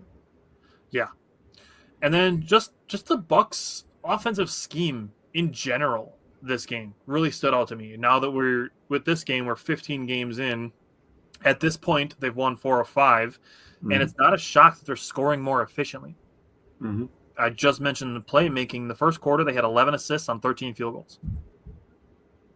The second quarter, they had 8 assists on 12 field goals. So, in my opinion, we were talking about it with the Badgers, that everybody's trying to help everybody. In any sort of basketball, it doesn't matter if you're talking middle school, high school, college, rec league, NBA, ball movement creates better shots. And when everybody's bought into it, it means good things for your team's offense. Mm-hmm. So, third quarter, 7 assists on 12 field goals. Just for the game, 30 assists on 44 made field goals and only 11 turnovers. Yeah. Love that. Love that. And my last the last thing that I took away from this game was points in the paint. The Bulls had 34. Giannis Antetokounmpo had 32. Yeah, he did. And the Bucks total finished with 54. Those are all great numbers. Just a really enjoyable win for the Bucks. So the last I'm going to let you give your takeaways, and then I have a Doc Rivers credit to give. So give me your takeaways, and then I'm going to give Doc Rivers some credit. Yeah, so first thing I want to point out is something that I find interesting is, going back to the Rockets game where Ajax only played 5 minutes, right? In this one, he played 14 minutes. So they were kind of, okay, we're going to pull back on you a little bit, teach you some stuff, make you watch the game a little bit, then we're going to let the leash go a little bit, kind of like training a dog how to walk, right? Yep. And that may be like a terrible comparison, but that's the thing that kind of pops in my mind. It makes sense because they're going to pull him back sometimes too. Like he definitely gets taken out of the game when he makes some mental mistakes. And Eric Name just wrote an article and gave a bunch of video examples of it. But like the turnover thing is definitely part of it. Like when he makes bad turnovers, he gets taken out immediately. So I don't think like the dog walking thing is a bad example just because you get the pull back and then you let the leash out and then you pull him back. Yeah, I don't think it's a bad analogy. Kind of reining him in. I didn't want anybody to get offended by that or anything. That's just kind of the thing that pops in my head. In terms of Dave and Giannis, I mean, dude, every game they play together, they seem to be gelling more and more and more and more. And it's just awesome to watch. We have a guy that wears number 22 who already has good rapport with Giannis coming back very soon. I felt like Chris and Dame played very well together last year, even with Dame having a down year by his standards, right? So I'm very excited to see how that relationship will grow. Tim said my sister is a Bulls fan, so this was a great win. Your sister has not been having fun for a long time. That's all I got to say on that. Also, you could tell that the Bulls are a poverty franchise outside of the MJ era. I don't care what they say. They are trash outside the MJ era. They had a little run with Derrick Rose. Derrick Rose. That's why they hang on to Derrick Rose so much. Dude, I'm gonna be 100% honest with you. He might be one of the most overrated players in NBA history. Oh, 100%. I think people that like Derrick Rose, kind of a sidebar that we're having right now, the people that like Derrick Rose just do it because the culture likes him. And I love Derrick Rose post knee injury. Like I'm not saying that I'm glad he got injured, but like being able to reinvent himself after an injury, like I love to see that. Like it's like a redemption thing. Yeah, I agree. Man, does he get so overrated for what he did with the Bulls. Unbelievable. Off that 1 year, right? And that's the argument that they have, but that's a conversation for another day. I want to give credit to Brook Lopez for a very efficient 21 points. Very efficient, 9 of 12. In terms of before I go ahead here, we'll talk about the bench. The bench scored 40 points, had 17 rebounds and 7 assists, 11 of 22 from the field. 9 of their 11 makes came from the three-point line. So you want to talk about being efficient? You come in, you light some things up. That really 8 of the 9 3-pointers belong to Gary Trent Jr. and AJ Green. So great job by them. They've been on one, as the kids say. They've been on one. How they scored in efficiency, right? So 101 of the 122 points came from these areas. 28 from drive. Dame and Giannis together had 23 of the 28, so they were absolutely dominating in that area. Catch and shoot, we had 32 points off catch and shoot opportunities. I just talked about AJ Green, 12 of his points. 12 of his 18 points came off of Catch and shoot opportunities, Brook had 8, so that's 20 of the 32 right there. Pull-up game, I tell you guys, when Dame is on, he's working the pull-up game. He has that nice move that he pulls from the mid-range every once in a while. He can still create off the dribble for a three-pointer, almost as good as anybody. He's top 5 in the NBA in that category alone. I don't care what anybody says. I'm not here to argue. I'm just spitting facts. 11 of the 22 pull-up points came from Damian Lillard. And when I talk paint, it's not points in the paint. It's people who get drop-down passes in the paint and they score, right? Drop downs or, any kind of way that they're in the paint and the ball gets passed to them. 19 points off paint touches, 11 from Brook Lopez. So Brook Lopez was very good at finding his way into the paint, finding the soft spot in the defense and just being available. So 101 of the 122 points were scored in that way. The other 21 obviously from free throws. So very, very nice job by the Milwaukee Bucks offensively. Very efficient, scoring in a lot of different ways. Pull up, catch and shoot, drives. I mean, honestly, I can't complain about this game at all. The Bucks played really good, and they played really good spurts of defense in this one as well. Tim said that she stuck with the Bulls since the Jordan era, so she's got to respect that. But listen, I'm not giving you respect. You pick a team, you stay with them. That's just kind of how this works. Hey, we stuck it through the 15-win Bucks teams. Yeah, I don't want to hear nothing about respect, dude. No offense. Loyalty right there. Yeah. The last thing that I want to say is, and this is just one of those things that doesn't get brought up. It only gets brought up when people are upset. But Doc Rivers did good things.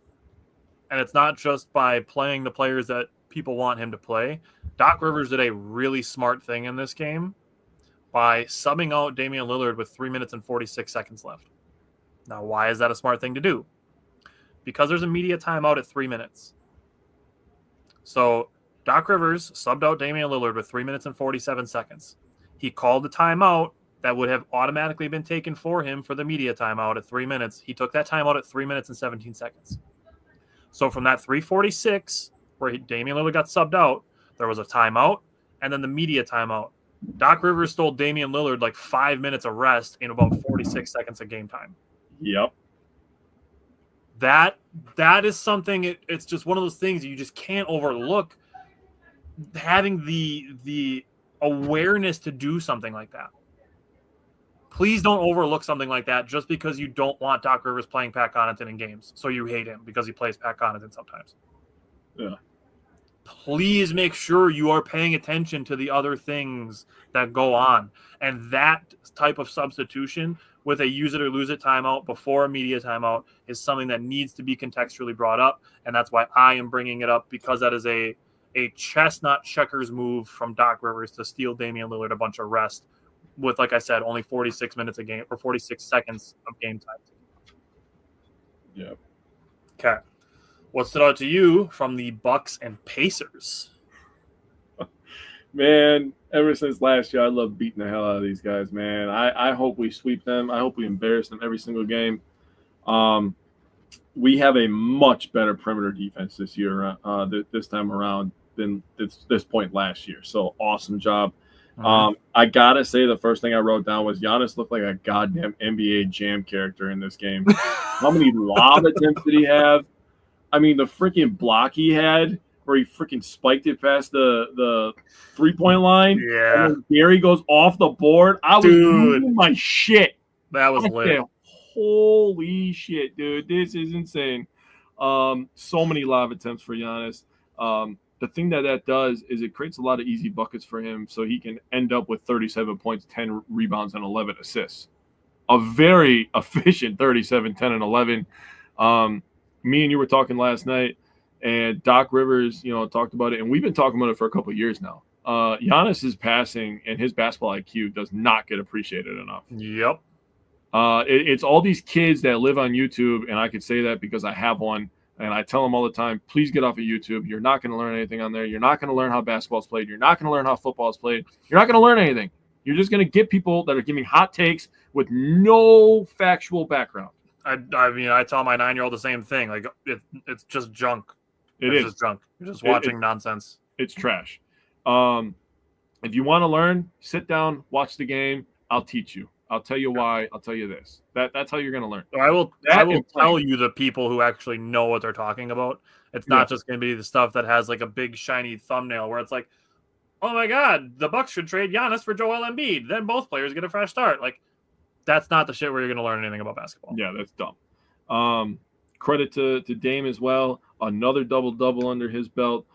24, 5, and 13. 3 of 8 from 3. He's been struggling from 3, and I agree with you. I think the concussion had partially to do with that. I'm foreshadowing a little bit because he ends up breaking through. Talking about Tayshaun Prince, nightly TV is also trash. I agree, Brad. Yeah. Tayshaun Prince. For some reason, I kept thinking I was saying his name wrong. You were saying his name wrong because his name Oh, was it's Corey Prince. Jesus, why am I saying Tayshaun Prince? I'm thinking of the Pistons. You were watching 2003 Pistons highlights earlier, weren't you? Sorry. 5 of 5 and 3 for 3 from the three-point line. So awesome job by him. Also, Ajax, he bumped up to 20 minutes in this game. Bobby Portis, 17-7 and 1, and the shimmy is back, baby. The shimmy is back, and I could not be more happy for him. He's doing the shimmy. Giannis is doing the shimmy.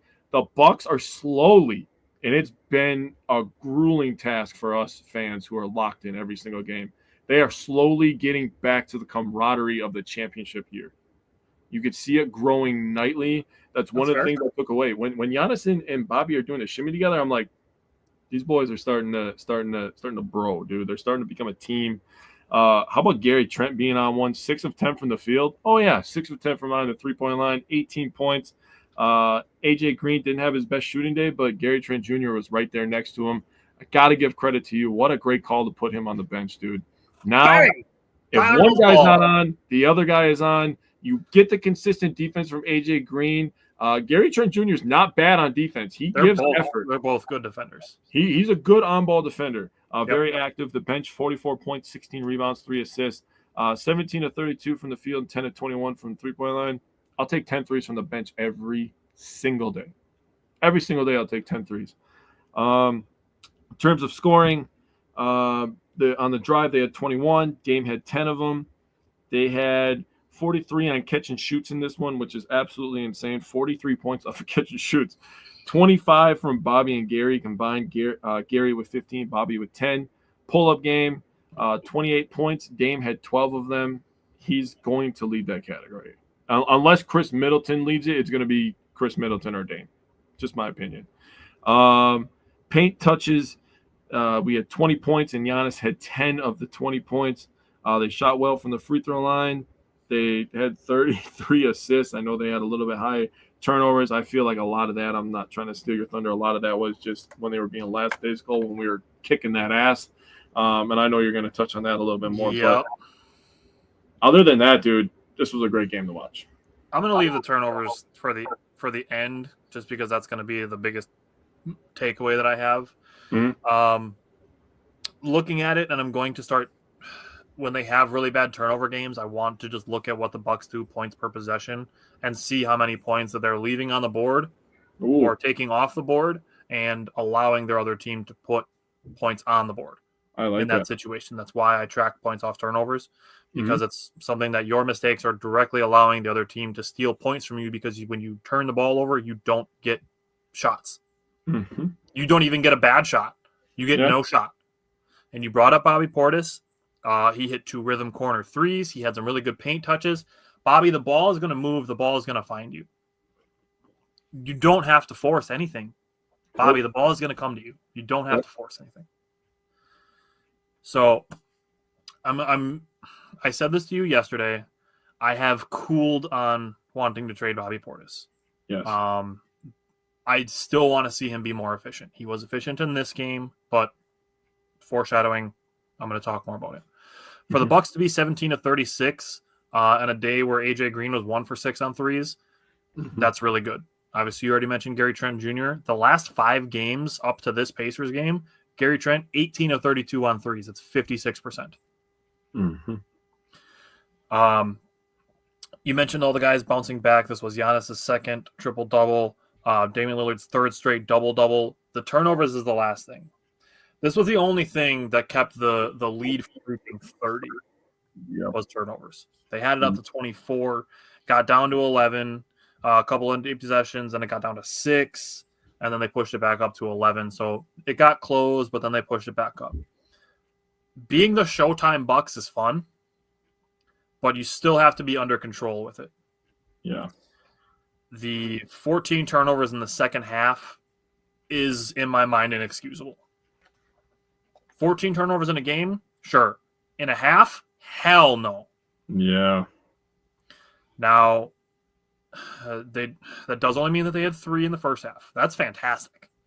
I don't expect that to be a consistency, but the Pacers scored 37 points off turnovers, 30 of them in the second half. Jesus. That's what's going to keep you in a close game where you were leading by 24 and the lead gets cut to 6. Yeah. So the Bucks could have, in my opinion, they could have won this game 140 to 105.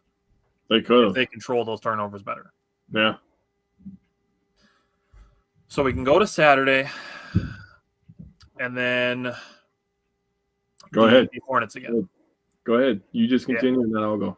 This is where I wrote down that I'm going to start using points per possession to estimate how many points are taken off the board. Mhm. With the turnovers, it is what it is.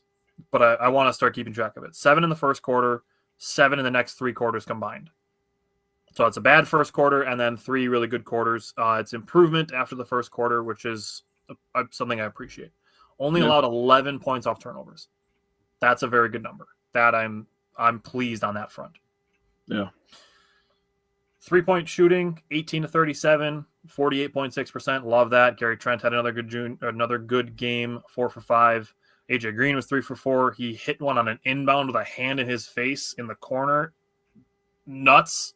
Yeah. But that high release is going to give him a chance to make every single 3 he shoots and is almost never, ever going to get blocked. Yep. Brook Lopez, 3 for 7 from 3. That is a good percentage, even though he missed 4. 3 for 7 is still a solid percentage. Yep. Last week, I called for consistency from Brook Lopez with his scoring. In his last 4 games, 27, 21, 11, and 13 points. That is by far his best 4-game stretch this season for his offensive consistency. And then the fourth quarter. And this is, unfortunately, a trend throughout this whole week for the Bucks to build a big lead and then to have it kind of come down. Now, this is not just an exclusive to the Bucks thing. The Bucks are not the only team that have big leads evaporate quickly. This is an NBA thing. Oh, yeah. There is not a single lead in the NBA that is safe. I don't care if it's the Celtics playing the 76ers. A 20-point lead can become a 6-point lead in about 4 minutes. Yeah. And we've seen the Bucks give up big leads. We've seen them come back from large deficits.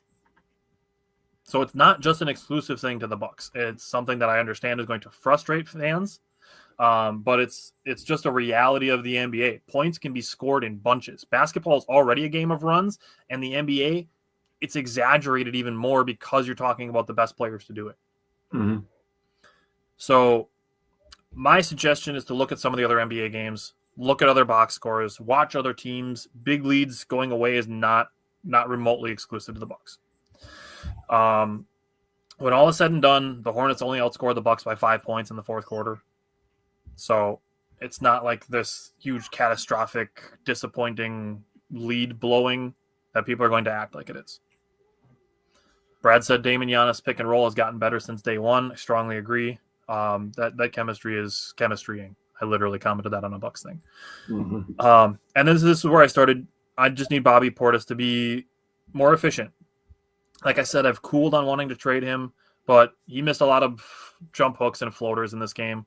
I don't think all of them are being forced, but I think some of them are being forced, and then just some of them are just kind of missing some open shots. If we have efficient Bobby Portis, we'll get to where I said I think he could be the sixth man of the year winner as one of my bold predictions. Okay. I would love to have that version of Bobby, and not the missing floaters and jump hooks. Just trust that the ball is going to find you, Bobby. The ball finds energy. Bobby's made of energy. The ball will find you. Don't have to force anything. Mm-hmm. So what stood out to you from the Hornets game? Well, I got to start this by talking about my boy Gary Trent. 29 points in 48 hours off of catch and shoots. The man was on one. Damn. He had 15 against Indy and 14 against Charlotte. He was on one. He was ready. They talk about, bent knees, hands up, ready to shoot. He was ready to shoot. So 4 for 5 for him. 10 of 15 from 3 in 48 hours as well is absolutely insanity. Glad that AJ Green bounced back and was very more efficient making shots.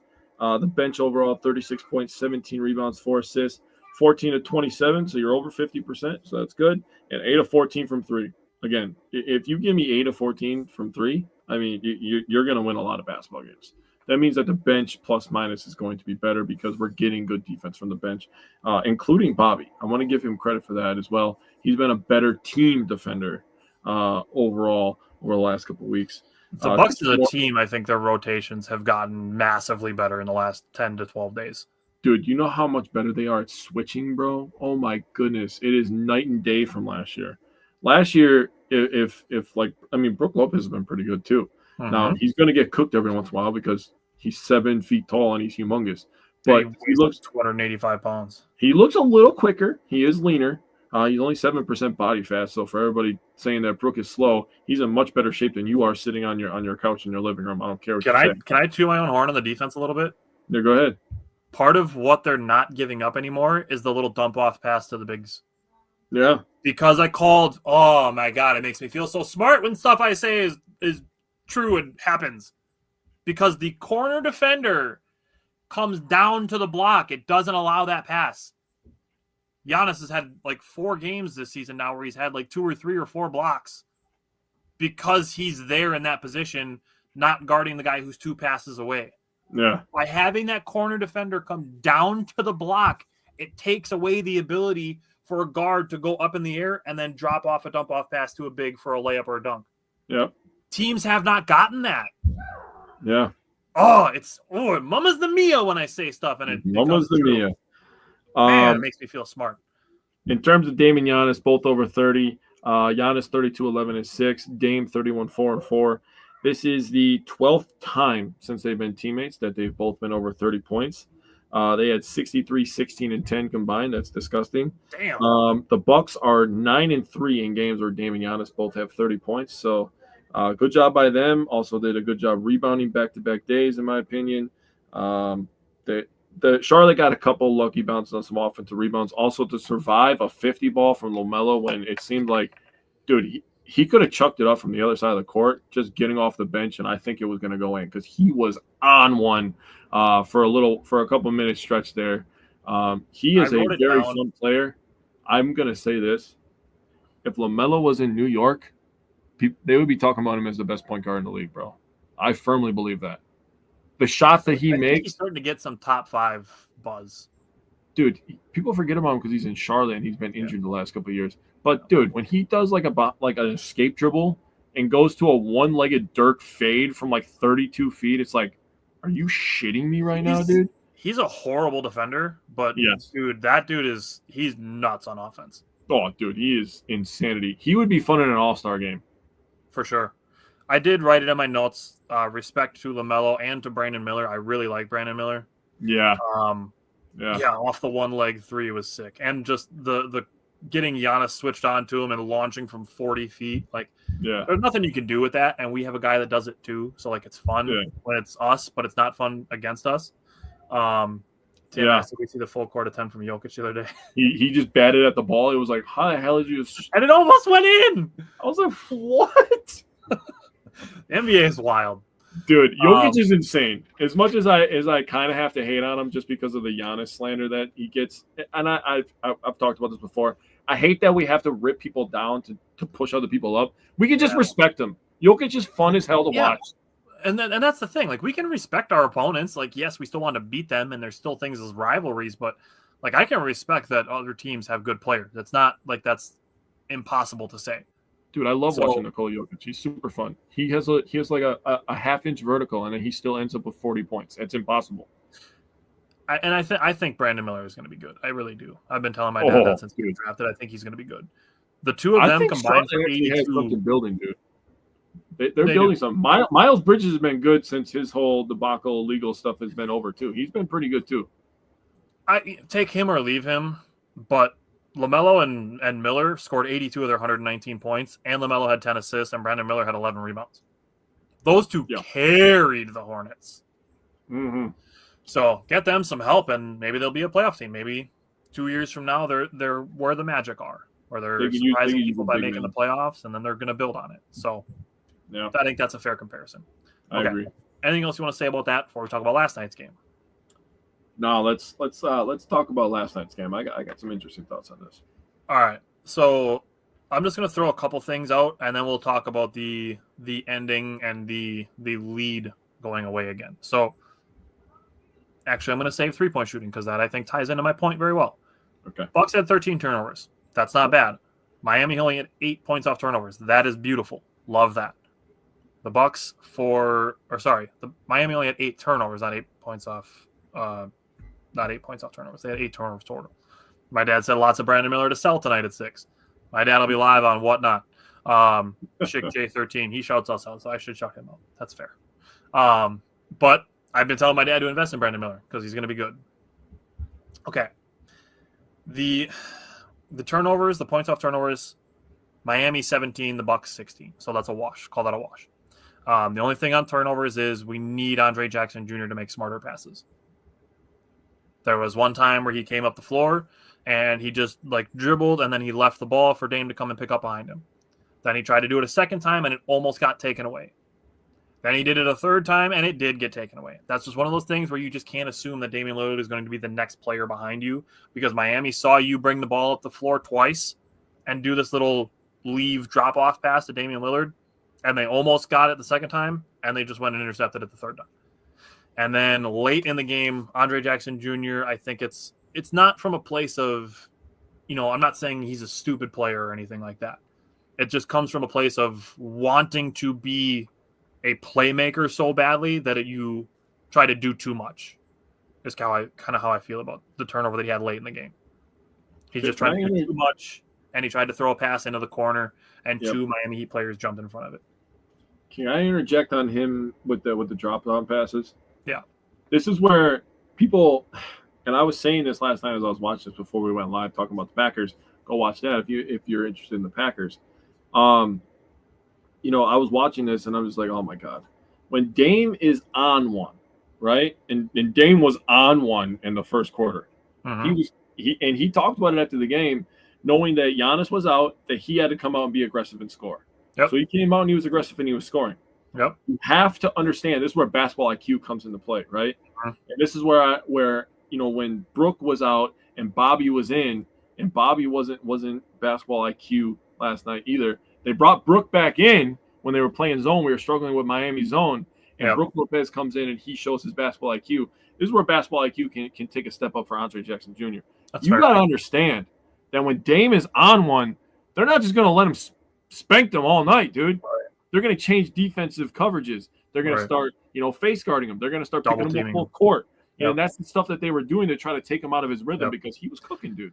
And that's the other thing that I said with the other thing I said with Andre Jackson Jr. is I have no problem with him bringing the ball up the floor when there's a situation where there's a long rebound. If you get a long rebound and you have a chance to go in transition, go. Yeah, 100%. But when you catch a rebound and Damian Lillard is standing right next to you, give the ball to Damian Lillard. Yeah, I mean that's not a point where you need to bring the ball across half court and then try to drop off pass. Just give it to him right now, right next to you. They they literally almost ran into each other on the one that he had the turnover on. He's right here. Just hand him the ball. Yeah, that guy's got 37. Give him the ball. Yeah, I agreed.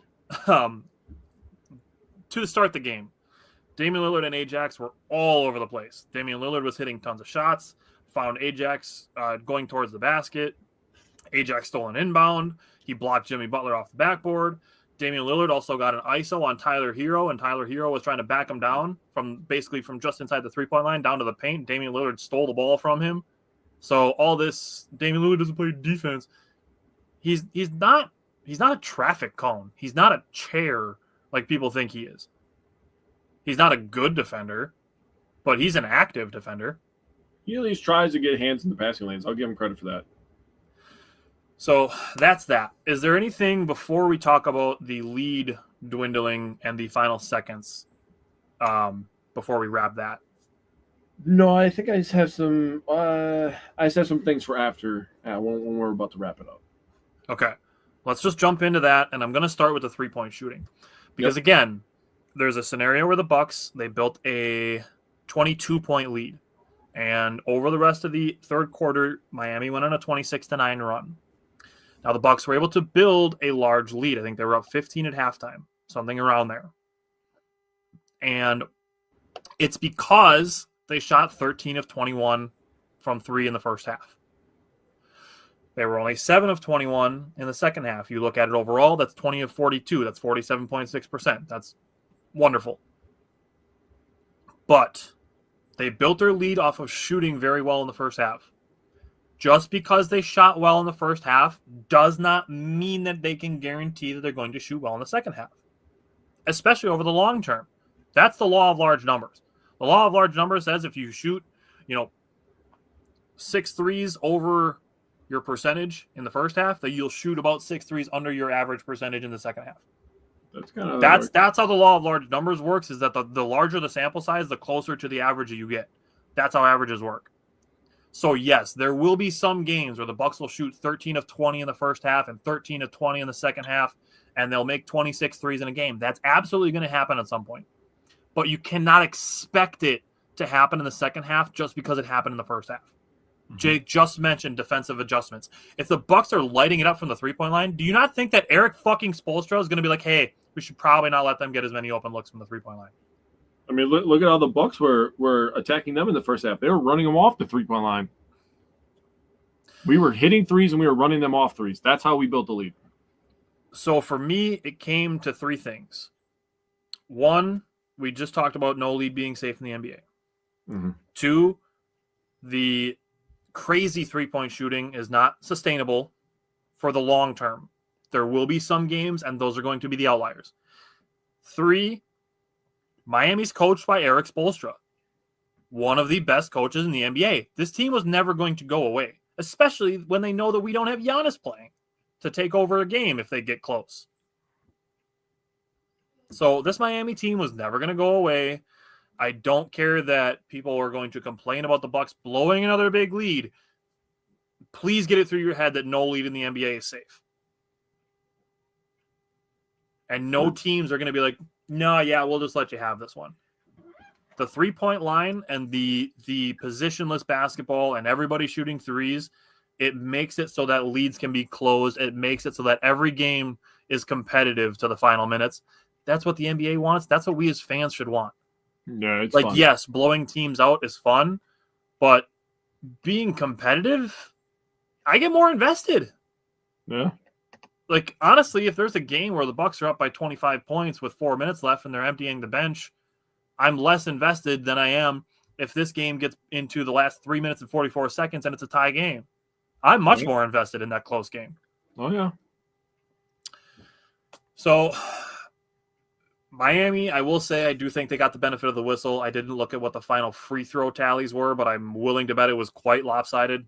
We shot 17, they shot 30. Okay. So almost double. Love that for us. Just in general, I mean, Taurean Prince did a good job to make his 2 free throws at the end of the game to kind of ice it. They missed the shot with 1.2 seconds left. Wins are wins, my guy. Like, they don't ask how, they ask how many. Cry to your mom about leads being blown. It's going to happen to everybody. The Bucks are going to do it to other teams. It's happening between other teams that the Bucks aren't playing against basically every night. It happens to the Celtics. The Bucks did it to the Celtics. Yeah. The Celtics did it to the Bucks. Like, it's going to happen every night in the NBA that somebody's going to be up double digits and then it's going to be a close game. Just be happy that happened with the Bucks multiple times this week and they won all of the games that it happened. Yep. Because wins are the thing that matter the most. And the Bucks, after winning last night, are back to 500. They're up to the 4 seed in the East, I believe. Yes, because now they're ahead of Miami. So, no, they are 5 because it's Cleveland, Boston, Orlando, New York, and then the Bucks. And New York is 10-7, and the Bucks are 9-9. Yep. So 3 weeks ago, the Bucks were 14th in the NBA or in the Eastern Conference, and now they're 5th. Yep. So just a couple weeks, man, the things can change, and we can post that we think the Bucks are going to go on a run, and people are going to be like, "It's a homer post. Say what you really want to say." We know what we're talking about. Like, I'm not going to say that we're better than other people, but we know what we're talking about at the end of the day. 100%. Your ending thoughts on the game from last night? So I'm glad you brought up Prince hitting those 2 free throws. I also want to give credit to AJ Green. He hit back-to-back cold-blooded threes when Miami pulled within 2 times. Would have been 3 of them. He almost hit 3, right? He said, you thought, bitch. Just smacked him, bro. And it was just like, oh, man. I saw a reaction video of a Heat fan reacting to AJ Green. He's like, who the hell is this guy? I'm like, yep. You are Dude, the step back that he hit, I saw somebody comment on, I don't know if it was the same reaction or not, but somebody said AJ Green hitting that step back was diabolical. No, it wasn't the same one. So Bucks moved to 3-0 in NBA Cup play. That's awesome. 7-0 in group play overall. So good job by them in the 2 years that this has existed. I think the Bucks did a really, really nice job of taking the jabs that the Heat were kind of sending us. I don't know why my son is going crazy like that upstairs, but I'm going to beat him in about 10 minutes. They did a nice job taking jabs from the Heat and then finding a way to deliver the knockout punch. Miami was never able to get over the hump and throw that knockout punch. The Bucks did a nice job eating some jabs and putting them to bed. Dame tied AI for 9th most games with 35 points and 10 assists, his 30th overall. Do you know who has the lead in those such games? 35 points, 10 assists? Yes. This might be out of pocket, but I feel like it's Russell Westbrook. Oscar Robertson. Dang it. That's what I should have guessed. I was between those two. Damn it. And I thought I was going to be like smart, but all right. 121. Damn. 121 of those bitches, dog. Wow. Hooper. Brook Lopez became the all-time leader for now until Victor Wembanyama takes it over with games of 3+ blocks and 3+ threes at 43. So that's great by Brook Lopez, a guy second of all time in that list someday. Yeah, he will. He completely changed his game, became a good defender, stretched his game. So lengthened his career and made a lot more money for it as well. Got a title out of it. So good job by Brook Lopez. Happy for him. Damian Lillard scored 37 last night. That was the second most points by a Bucks player against Miami in the regular season ever. Damn. The most points by a Buck in the regular season was 38 by Mo Williams on February 3rd, 2007. So Dame was 1 point away from tying a Bucks record in season. So Mo Williams, that's probably the only record in Bucks history that Mo Williams holds. That and the hairiest shoulders of all time. Oh man! All right, so the Bucks have 2 games between now and next Wednesday. They play Saturday against Washington and Tuesday at Detroit. So hopefully we're talking about 2 more wins and a 7-game winning streak for the Bucks. That would be fantastic. We appreciate everybody who hung around for the whole 2-hour show that this became. We're in that transition period where football is getting close to the end of the season and basketball is getting going. And like I said, when we were talking about the Badgers basketball team as well, hopefully Jake and I are able to pump out a little bit more content as Badger football comes to an end. And that's one less team that we're preparing notes for every week. But again, we appreciate everybody who sticks around throughout the entire thing, commenting along. Justin, Brad, Tim, Dad, we appreciate all the comments. We will see you guys next Wednesday and the next Tuesday for the Packers recap. And Jake, have a good Thanksgiving. Enjoy the game, and I will talk to you soon. Thanks, everybody. Take care, buddy.